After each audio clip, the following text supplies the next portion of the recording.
माय एकजण म्हणला माय कस काय म्हणला असं पाया पड्यावर लक्षात आलं ना आवाज आला ना बांगड्याचा ती घालीत होती ना बांगड्या पर्णकुटी लावून बसलेलं मथर पण बांगड्याचा आवाज आला बांगड्या घालीत होती ती घातल्या पाहिजे बायकांनी बांगड्या नका जुन्या बायकासारख्या पण याच्यात पाच पाच पाच तरी असावं आपल्याकडं बांगड्याचं किती महत्व आहे गरीबाच्या बाईला बांगडी भेटत जर नाही भेटली परिस्थितीनं तर लग्नामध्ये बांगड्या भरायची पद्धत होती शास्त्र आहे आपल्याकडे शास्त्र आहे शास्त्र प्रत्येक गोष्टीला कारण आहे माझे दत्तात्रय प्रभू विश्वात भ्रमण करत असताना एक बाई दळण दळू लागली भागवत सांगते एकादश स्कंद दळण दळू लागली तर दळण दळता दळता तिच्या हातातल्या कंकणाचा आवाज येत होता एकम विद्याय सहस्रादे एकम द्वितृतीयाति संगा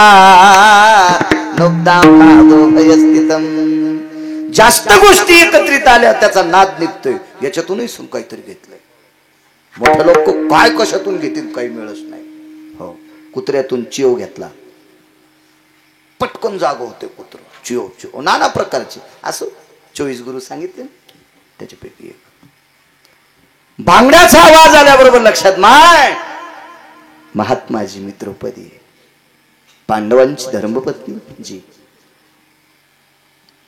द्वारकाधीश श्रीकृष्ण परमात्म्याची मी मानलेली बहीण आहे भगवान श्रीकृष्ण परमात्म्याची मी मानलेली बहीण आहे भाई काम काय ग स्त्रीला बोलण्याची पद्धत बाय काय काम आहे माझ्याकडे महाराज द्वारकाधीश श्रीकृष्ण परमात्म्याच्या म्हणण्यानुसार आमच्या मालकाने एका सप्ताहाचं आयोजन केलं फक्त त्या सप्त्यात 7 दिवस 8 दिवस 9 दिवस असं नाही सत्र आहे अन्न सत्र यज्ञ आणि त्याच्या पूर्णाहुती करता आपल्याकडे जसं काल्याच्या कीर्तनानं पूर्णाहुती होती तसे यज्ञात मंत्रोच्चार असतात वेगवेगळ्या पद्धती आहेत प्रत्येक देवतेचा प्रसाद जगदंबेमध्ये सरस्वतीचा प्रसाद वेगळा अमक्या देवीचा प्रसाद वेगळा महादेवाचा प्रसाद हवनामध्ये कोण्या देवीला खीर लागते कोण्या देवीला ते वगैरे बेलाचं फळ लागतं नाना प्रकारचं असतं ते कर्मकांडातला विषय म्हणजे 27 वर्षांपूर्वी पाठ केलं त्यावेळेस पासून मेमरी कार्डावर डाटा आहे अजून डिलीट होत नाही फक्त हवनाच्या संपूर्ण सामुग्र्या तयार आहेत महाराज पण त्या मंत्रोच्चारा करता तुम्ही पाहिजे बाई अगं मला धर्म घ्यायला आलते मला अर्जुन घ्यायला आलते मला भीम घ्यायला आलते मला द्वारकाधीश कृष्ण परमात्म्याचं पत्र दाखिलं मी येत नाही ग तुला माहित आहे मला काय लागतंय आपल्याला 60,000 यज्ञाचं पुण्य लागतंय जी होय मला 60,000 यज्ञाचं पुण्य पाहिजे एवढं पुरे झालं का मथऱ्यानं पर्णकुटी उघडीन बाहेर आलं पाहत होतो द्रौपदीकडे माय अर्जुन एका यज्ञाचं पुण्य देऊ शकत नाही धर्म एका यज्ञाचं पुण्य देऊ शकत नाही भीम एकाही यज्ञाचं पुण्य देऊ शकत नाही तू 60,000 यज्ञाचं पुण्य देऊ शकते महाराज आकडा सांगा 60,000 70,000 75,000 90,000 1,00,000 1,00,000 बसल्या बसलेच घामाला मथारा बाई कोणाला बोलायली माहिती होय महात्माजी तुम्हाला बोलायली महात्माजी तुम्ही उग्र दृष्टीने जर पाहिलं तर पांडव जळून जातील ही तुमच्या दृष्टीत ताकद आहे तुम्ही प्रसन्न दृष्टीने पाहिला आबा त्या महाराजांनी तर पांडवाला विमान स्वर्गातले येईल इतकी तुमच्या दृष्टीत ताकद आहे आणि तुम्हाला बोलणं म्हणजे काही एडपट गप्पा आहेत का फक्त आकडा सांगा किती 1000 यज्ञाचं पुण्य पाहिजे महात्माजीनं सांगितलं बाई मी कृतार्थ झालो पण इतक्या यज्ञाचं पुण्य तुझ्याकडे आलं कुठून मी हस्ताना इंद्रप्रस्थ हस्तानापूर चुकीचा शब्द आहे मी इंद्रप्रस्थापासून इथपर्यंत चालत आले पायात चप्पल नाही प्रत्येक पावलाला कृष्ण कृष्ण म्हणत होते नाम घेता वाट चाली यज्ञ पाऊला पाऊली कोटी कोटी यज्ञ नित्य ज्याचा नेम आणि एक हरिनाम जपता इंद्रप्रस्थापासून इथपर्यंत मी पायी आले अनवणी आणि प्रत्येक कृष्ण म्हणल्याशिवाय पाऊल टाकीत नव्हते इथपर्यंत येऊस तर पावलं किती पडेत लक्षात घ्या. चाल माय चाल. द्रौपदीने सांगितलं महात्माजी रथ आहे माय, तू जशी आलीस त्या रस्त्याने आपण जाऊ. ते विचारित करा थातलेला.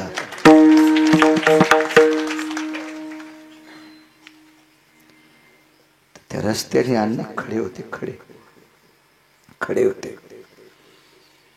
म्हाताऱ्याने काही वनस्पतीच्या फांद्या घेतल्या, त्या फांद्यानं जगदाळे आबा म्हातारा रस्ता झाडीत होतं आणि झाड्याच्या रस्त्यानं द्रौपदी चालत होती आणि म्हातारा पुढे रस्ता झाडीत होता. तर रथात बसलेला जगाचा मालक द्रौपदीची शक्ती पाहिल्याच्या नंतर रडत होता. वाक्य नीट ऐका. दोन्ही अवतारातलं साम्य. त्रेतायुगात प्रभू रामचंद्राला सोडायला शरयूच्या तीरावर गेलेली घोडे वापस येताना रडत होती. अमेरिका मरत घेऊन चाललो म्हणून रडत होती. आणि ते साधूला आणायला गेल्याच्या नंतर द्रौपदीच्या पुढे साधू रस्ता झाडीत होता. त्यावेळेला रथातला सारथी रडत होता. तो सारथी पंढरपुरातला बालक होता.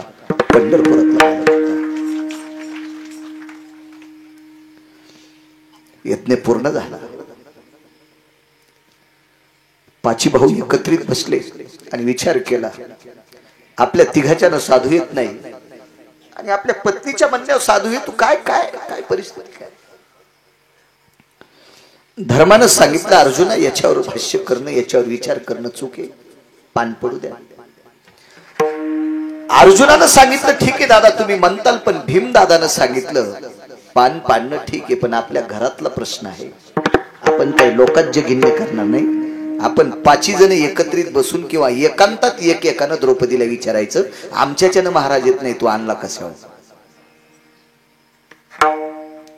द्रौपदीला कुंतीच्या हाताने शब्द टाकला. त्यावेळेला द्रौपदीने सांगितलं मालकाच्या प्रश्नाचं उत्तर देते, पण हे उत्तर ऐकण्यासाठी विटेवरचा दादा बोलवा. कारण साक्षीला हृदयातला माणूस पाहिजे. साक्षीसाठी हृदयातला माणूस पाहिजे. भगवान कृष्ण परमात्मा बसले आणि भीमानं आपले शब्दाचा वर्षाव टाकला. द्रौपदी तुझ्या म्हणण्यावर महाराज कसा येतो. धनी शब्द पडला. ऐका धनी ऐका, महाराज माझ्या म्हणण्यावर आला नाही. मी इंद्रप्रस्थापासून महाराजापर्यंत जी चालत गेले का ते प्रत्येक पावलाला कृष्ण नामाचा उच्चार करीत गेले. नीतिशास्त्र सांगते, पुराण सांगते, वेदाची ग्वाही आहे, शास्त्राची ग्वाही आहे, ऋषी मुनींचं मत आहे. नाम घेता वाट चाली यज्ञ पाहुला पाहुली. भीमाचे डोळे आकाशामध्ये ढग दाटून यावा इतकं भीमाचं अंतकरण दाटलं. त्यावेळेला आपल्या आईकडे बघून भीमदादा 3 श्लोक वापरतात. 3 श्लोक वाचा, मग वार्तातले श्लोक वाचा वाचा वाचा. आता मी काय करणार उत्तरेश्वर बा, फक्त सांगणार हे वाचा, म्हणजे मधात बजबज करणारे बोंबलणार नाही. कधी कधी एखादा श्लोक सांगितला की लगेच मला म्हणत नाहीत, संचल म्हणतात, हे कशातला आहे. त्रास होतो त्याचा, कारण आपण त्या पात्रतेचे नाहीत ना, तेवढा अधिकार नाही ना आपला मूर्खायचं सहन करण्याचा. त्याच्यापेक्षा सांगायचे वाचा ते 3 श्लोक वाचा, लक्षात येईल तुमच्या की काय काय प्रश्न केला असेल. त्याच्यातल्या एका श्लोकाच्या शेवटच्या तुकड्याचा अर्थ असा आहे, आई आपल्या कुळाची मान आम्ही 5 पुत्र असून उंचावू शकत नव्हतो. या यज्ञाची महती पूर्ण करून आपल्या कुळाचं नाव उंच करण्याची ताकद एका कुलवान घराण्यातली आम्हाला पत्नी भेटली ग, त्याच्यामुळे प्राप्त. वाक्य भीमाने आपल्या आईला हे वापरावा. द्रौपदीला मोठेपणा सहन झाला नाही, आबा सहन झाला नाही विठ्ठलांना. कुंदन बुवा त्या द्रौपदीने आपल्या पतीला सांगितलं, मालक माझं आपली ज्या कुळात जन्माला आले त्या कुळानं तुमची मान नाही उंचावली. मी तुमची पत्नी आहे, मी तुमची मान नाही उंचावली. तुमची मान उंचावण्याचं एकच साधन आहे, ते साधन आहे कृष्ण नाव. मग या कृष्ण नावाच्या ताकदीनं साधू आलाय आणि यज्ञ पूर्ण झालाय. म्हणून पहिल्या कडव्यात आबा ओ राम कृष्ण नामे तुम्ही साची आवाज राम कृष्ण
संपला राव.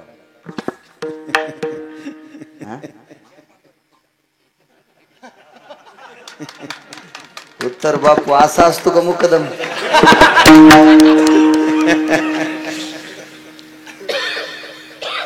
10 मिनिटं घेतो आपण तुमच्या वारकऱ्याच्या शब्दाला कशाला तडा आहे की नाही, पण अजून राहिले.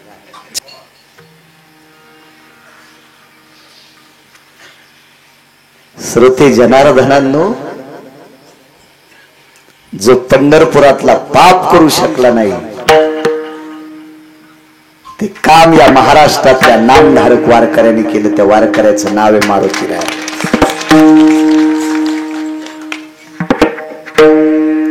बरं, पंढरपुरातला बाप करत असताना ज्याच्यासोबत हुज्जत घालायची तो पंढरपुरातल्या बापाचा सासरा होता. समुद्र कोणी? सासरा आहे गोरखबुवा. लक्ष्मी कोणाची कन्या आहे? समुद्राची. लक्ष्मी कोणाची पत्नी आहे? विटेवरच्या मालकाची. जगाचा बाप समुद्राचा जावाई. नाही उजत घालता आली हो, नाही उजत घालता आली. पैठणच्या मालकांनी नमूद केलेला एक निष्ठावंत वारकरी तो वैष्णवा माझी अतिश्रेष्ठ वा येऊनी जन्मला मरकट. वैष्णवा माझी अतिश्रेष्ठ हनुमंत म्हणावया कनिष्ठ ऐसा पापिष्ट कोण आहे.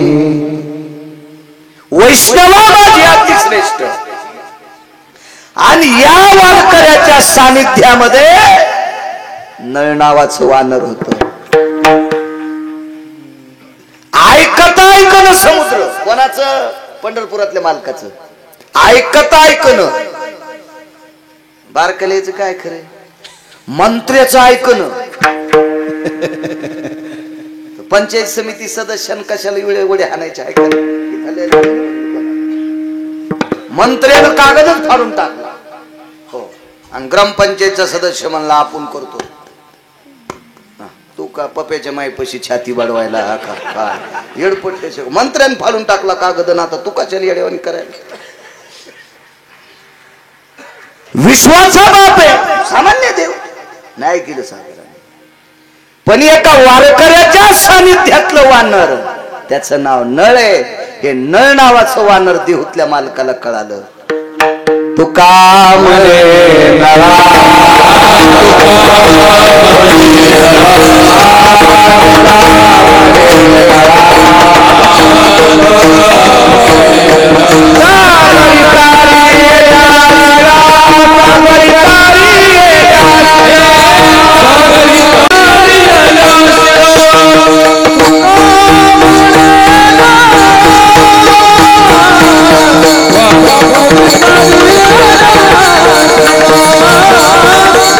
Sorry.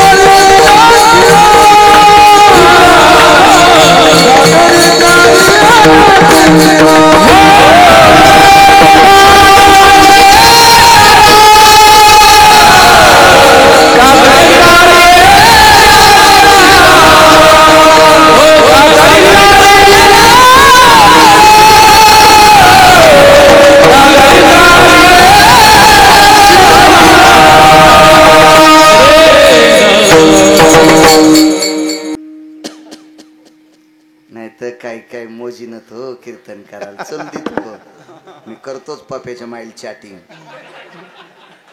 इतका फाडीन तुला इतका फाडीन सुमल्या की तुला इतका फाडीन की भारतातल्या कोण्याच डॉक्टरच्या हातानं तू ऑपरेशन होणार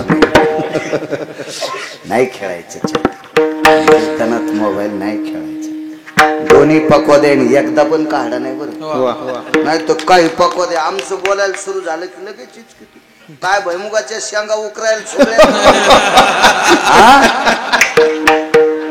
पंढरपुरातला इतका उकरीन तुला तो खडा झाल्या इतका खोल टाकीन सोमल्या भगवदाचा अपमान म्हणजे प्रत्यक्ष शिवजीचा अपमान दिनेश बुवा वारकरी संप्रदायानं आरक्षित केलेलं वाद्य आणि या वाद्याला शिक्कामोर्तब काशीतल्या मालकाचं याला साधं समजायचं नाही ह्या वाद्यामुळे पत्रिकावर तुमचा फोटो आलाय क्या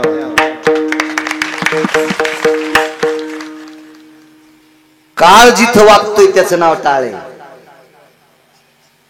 काळ जिथं नमतोय का त्याचं नाव टाळे जगा काळ काय माथा दिला पाय टाळाच्या ताकदीवर टाळाची ताकद होती ती टाळाची इतकं मोठं आमचं एक पाहुणं पकवादाला लाकूड म्हणलं कौरक वाजू म्हणलाय लाकूड मला कीर्तनात इतकं म्हणलं तरी बाळ्याला पाप म्हणायला नाही पाहिजे तर देवानं असं जाळलं म्हणजे मेलं नाही ते चारही बाजूनं त्याच्या सर धोपणच निघायले धोपण हो महाराज आपल्याला जी गोष्ट आपल्याला मोठी करते ती गोष्ट आपल्याला पांडुरंग आहे पांडुरंग त्याचा अतिरेक नाही करायला पाहिजे किती सोनं घरी असू द्या पण छटाकाचं मंगळसूत्र घालावं बाई 5 क्विंटल सोनं आहे म्हणून 4.5 किलोचं मंगळसूत्र घातलं वजनच मेली दोरकी सक्रातीच्या दिवशी वजन मेली अख्ख्या गावातली सक्रात बंद केली सुतक पडलं ना आगावपणा नाही करायचं देवानं किती पैसे देऊ द्या धोत्रावर इन करायचीच नाही कुत्रे भुकत असतात कुत्रे भुकत असते धोत्रावर नाही इन करायचं आताशी कीर्तन सुरू झाले असं सांगितलं सकाळी 3 वाजता तर उठायचे नाही चिंतन सांगितल्यावर जसे सायलानी बाबाला कापायचे असे बसले जसे पिराल कापायला न्यायचे हा निफाड बसल्या मसुबाला कापायचे आहे ना वाटण मसुबांना निफाडच्या अलीकडे नाही अलीकड पलीकड आहे नाही तळ्यापाशी जशी मसुबाला कापायला न्यायचे गुरुवारी अशी बसते विनोदाची कथा गोड वाटे नळ नावाचा व्यक्ती माझ्या देहूतल्या मालकाला सापडा आबा एवढा पुरावा तुमच्यामुळे लांबून माणसं आली बाहेरगावची माणसं हातवरी करावं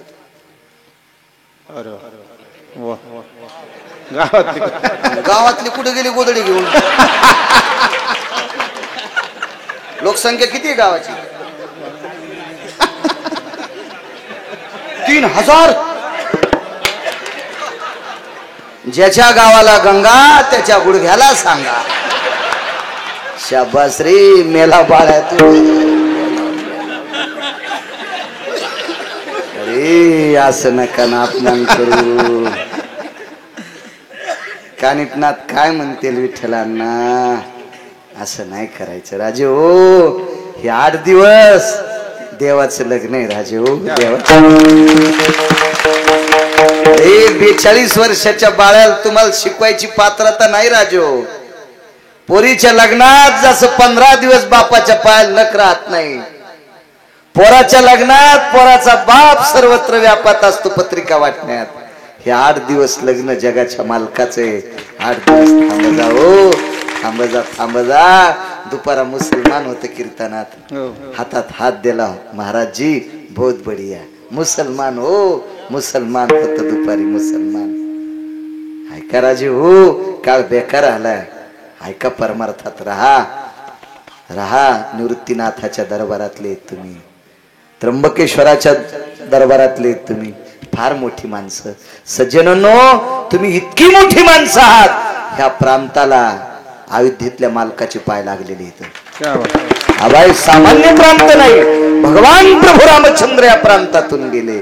जवळच तुमच्या इथे एका साधूच्या भेटीला आलते, महर्षी अगस्तीच्या भेटीला. सज्जनांनो, इतके पुण्यवान लोक आहात तुम्ही. हे आमच्यासारख्या येडपट लोकांनी तुम्हाला सांगाव, इतकी इडे आहेत का तुम्ही? किती मोठी माणसं आहात, किती मोठी माणसं. असो, देहूतल्या मालकांना नळ नावाचं वानर लक्षात आलं. भगवान प्रभू रामचंद्र मारुतीरायाच्या जवळ गेले. हनुमंतराय, काय रे, बाजूला सरका बाजूला. मारुतीराय म्हणले, अरे नळा, तो समुद्र आहे, मोठ्या माणसाला पाणी लावावं लागत असते. मोठ्याला जर चांगुलपणा कळतच नसेल तर त्याला पाणी लावणं म्हणजे पालथ्या घड्यावर पाणी टाकणे. मारुतीराय उठा, त्याला कुठं कळत त्या समुद्राला? त्याला डोकं आहे का? तो फुगलाय ना अहंकारानं, त्याच्या लाटा उसळायल्यात. सरका. मारुतीराय म्हणले, इचकून टाकशी नाही, आधीच ऐकणं ते आपलं ऐकणं इचकून टाकशील. नळ म्हणले, मारुतीराय काहीच इचकीत नाही, तुम्ही बाजूला सरका. याची कशी दाखवायची मलाच कळत. समुद्राला आबा, समुद्राला वडा भरला तर अलीकडच थांबला वादच. वड्याचं पाणी उतरूच तर जाता येईन बाबाच्या बापाला. समुद्र आडवा आडवा सागर लागला, आडवा आडवा सागर लागला. समुद्र आडवा. नळ नावाच्या वानरानं मारुतीरायाला सांगितलं, बाजूला सरकार, मी पाहतो स्वयं. नळानं निळाला सांगितलं, दादा आणि एक दगड. आणि दगड आणला, पण दगड आणल्यावर खाली टाकला. नळ नावाचं वानर निळाला म्हणलं, त्याच्या पाया पडून दगड आणायला जाय, त्याच्या पाया पडून दगड आणायला जाय. म्हणलं, तू आधी नाही म्हणला रे. ते म्हणला, मी म्हणलो नाही म्हणून तू आणलेला दगड बसायला घेतला. त्याच्या पाया पडून दगड आणायला गेल्यावर काय महिमावेली या दगडावर बसायची. तो म्हणजे मारुतीराय. निळानं दगड आणला, तो नळानं बसायला घेतला आणि मारुतीरायाचं दर्शन घेतलं निळाने. आणि मग दगड आणला आणि नळ नावाच्या वानरात दगडाला प्रणाम केला आणि राम म्हणून दगड पाण्यात टाकला. 100 योजनाचा सेतू बांधला. नाम राम से ज्यादा भाई, नाम राम से ज्यादा भाई, नाम राम से ज्यादा, नाम राम से ज्यादा भाई, नाम राम से ज्यादा, नाम राम से ज्यादा भाई, नाम राम से ज्यादा. सागर पर तारे रघुवीर पावे, सागर पर तारे रघुवीर पावे. वाला आसो हुआ वाल्मीकि, भेंट भई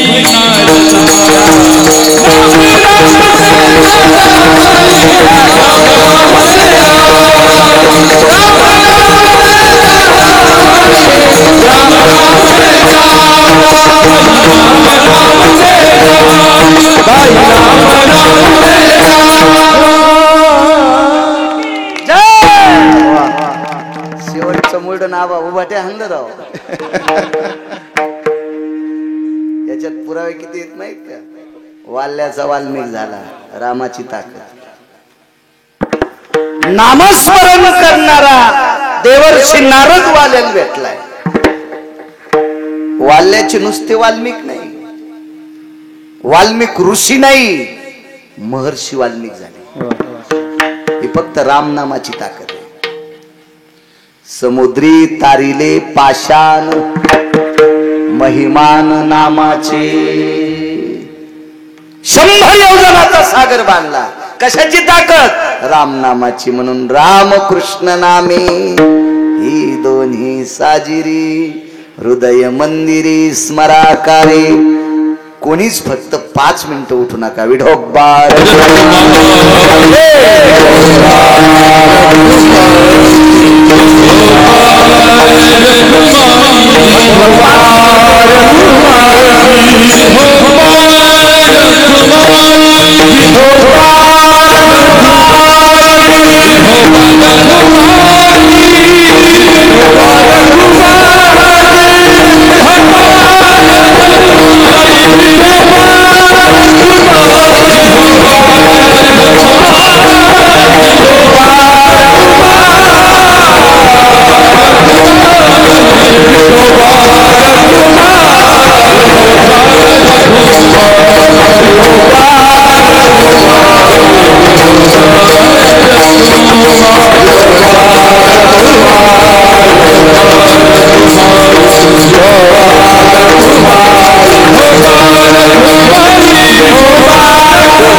अर्धाच मिनिट विनंती आहे, अर्धाच मिनिट, फक्त 30 सेकंद. सगळ्यांनी हातवरी करा. निवृत्ती ज्ञानदेव बाबा.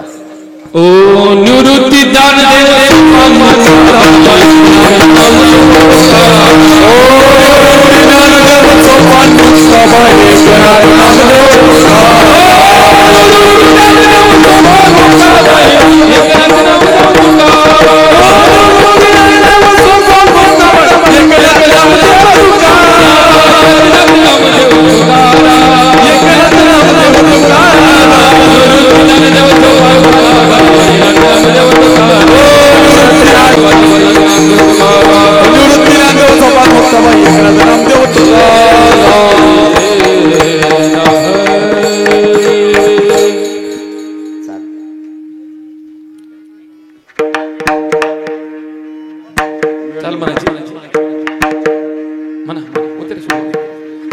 ज्ञानदेव माळा ज्ञानदेवा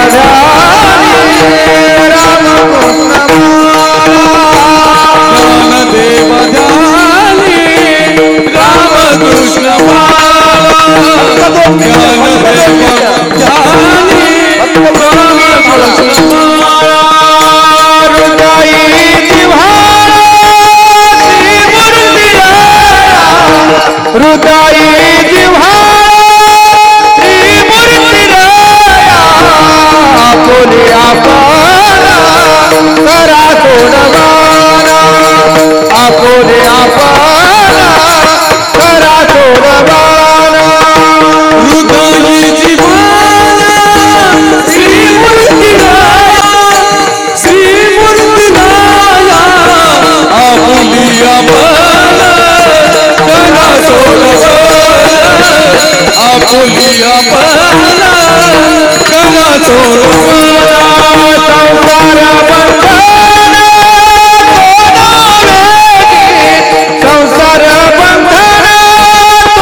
गोरख महाराज 2 मिनिटं फक्त उठू नका. फक्त महाराज नियोजन सांगा. गोरख महाराज फक्त 2 मिनिटं.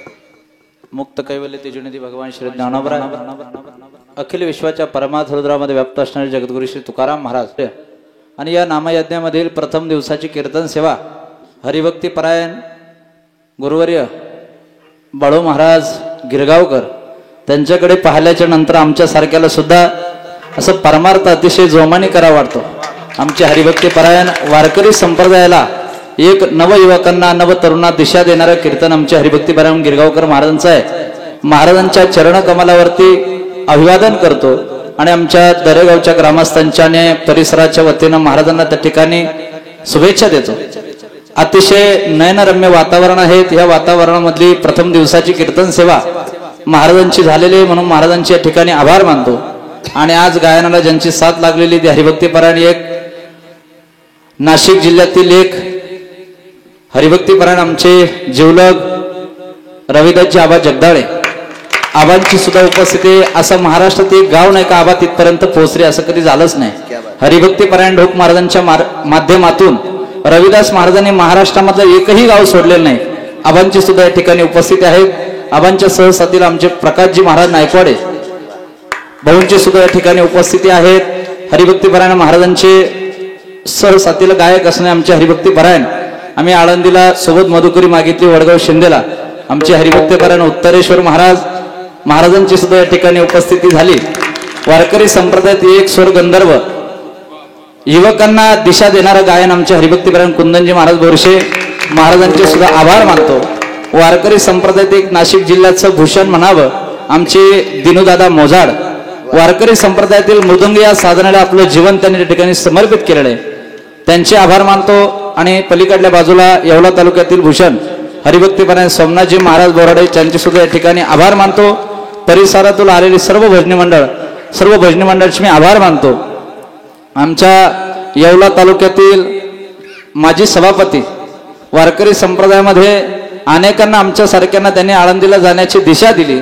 ते आमच्या खरं पाहिलं तर आळंदीला जाण्यासाठी अण्णांनीच आम्हाला फार आग्रह केला. अण्णांच्या कृपा आशीर्वादाने या ठिकाणी बोलण्याचं सौभाग्य माझ्या जीवनामध्ये प्राप्त झालंय, माझं परमभाग्य समजतो. अण्णांचे सुद्धा ठिकाणी आभार मानतो. आणि आमच्या चांदवड तालुक्यातील एक बच्चूभाऊंच्या जवळचे अतिशय मार्मिक चिंतन करणारे आमचे हरिभक्तीपरायण संदीपजी महाराज जाधव त्यांचे सुद्धा ठिकाणी आभार मानतो. ग्रामस्थांचे आभार मानतो. उद्या पहाटे काकडा होईल, ज्ञानेश्वरी पारायण होईल. ज्ञानेश्वरी पारायण झाल्याच्या नंतर हरिपाठ होईल.